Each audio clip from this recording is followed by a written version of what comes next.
Welcome YouTubers. This is a general uh, review in regards to a Benelli M2 tactical shotgun.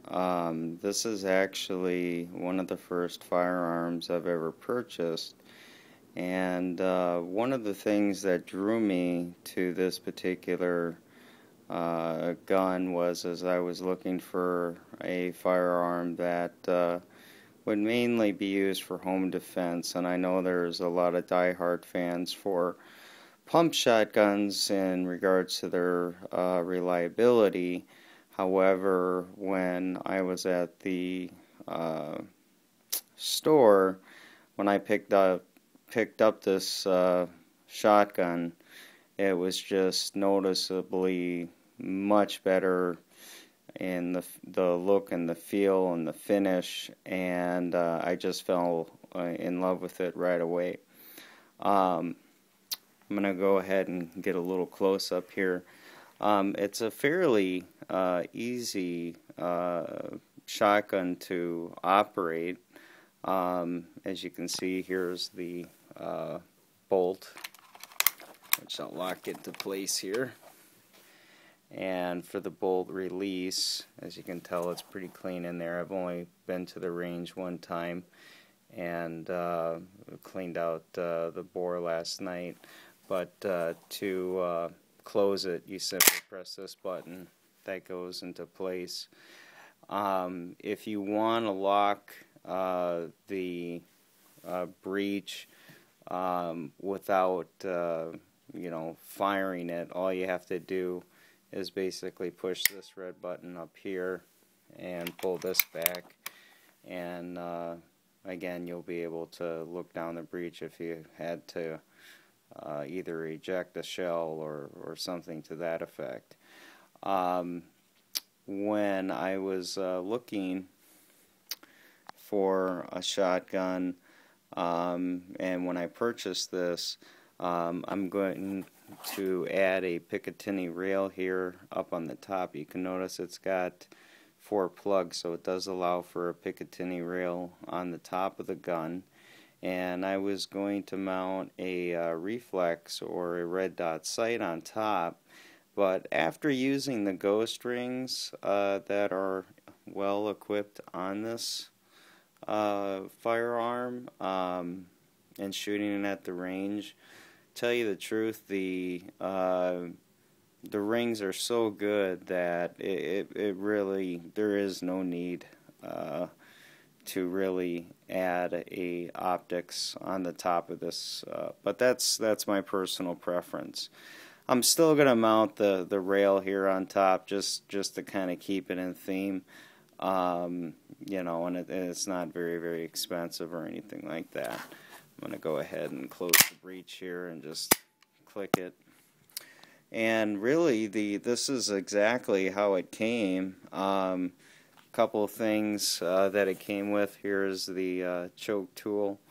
It also came with a couple of different chokes, as you can see here. There's also one inside the barrel as we speak. I only added just a very few slight adjustment, and as you can see, I added a tri-Picatinny rail here.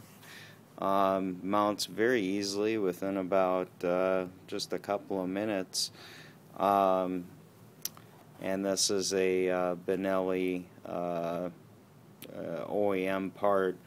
Not very expensive, around I don't want to say the $30 range or something like that. And then this, I don't remember exactly the brand. It looks like it's UTC. This was a laser and light combo. I want to say it was around the $60 range, and I'm very happy with the performance of it. It does come with pressure switches, so if you're interested in mounting those onto the gun somewhere up here so that you don't have to reach all the way forward, you can do that. I opted not to. I think it's just another thing that can go wrong and personally I don't like the look of the cord and that kind of thing, so that's why I left that part off. Straight from the factory. Now this, you know, depending on the store that you go and shop to, I went to the range and I did not open the bore here, and quickly found out that when I shot at the range I could only get 2 shells into the chamber because there is a stopper basically right in the middle of the bore. And so when I went ahead and cleaned the gun, I removed the stopper, so now it will allow for the additional shells to go in here. I believe total this should be able to shoot, I think, in the neighborhood of 5 or 6 rounds. I'm not completely sure. And then just today I ordered the extension, so right here you can tell there's a gap.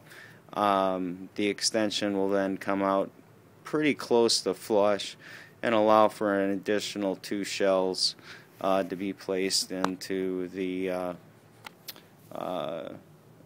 bore there. So just overall, just a very pleasant gun to shoot. The balance of it is just absolutely incredible. The trigger here, or I'm sorry, handle grip has got a really nice rubberized feel to it, and whatever polymer they're using as far as the stock goes, and of course they do offer this in the I believe it's called the Comfort Tech stock, is just very lightweight, and I am not very tall, so that was you know, I'm not a very big guy, and so that was definitely a pro.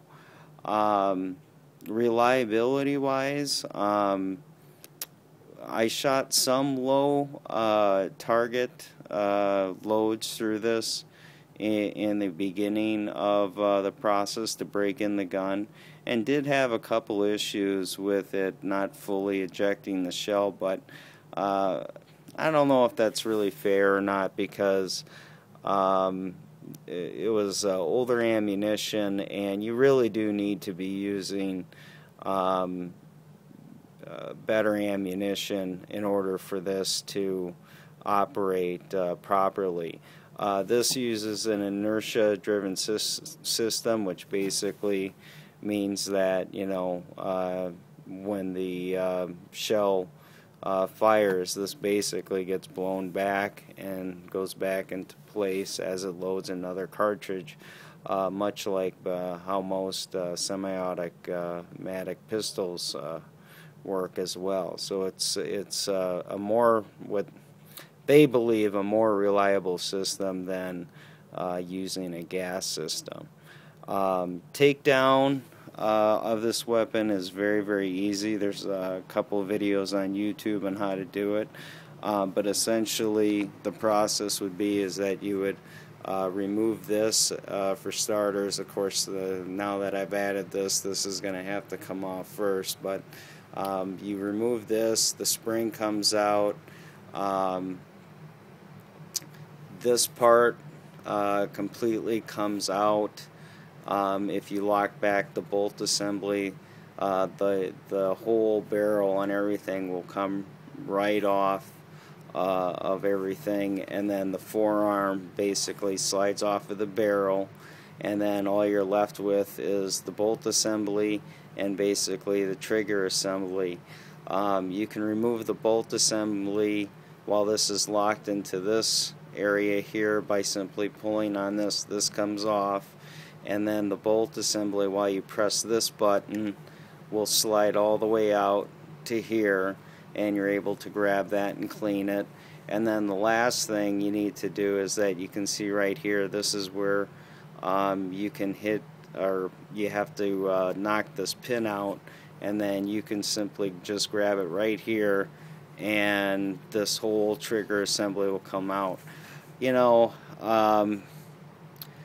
the trigger assembly basically had no signs of powder or anything like that. I mean,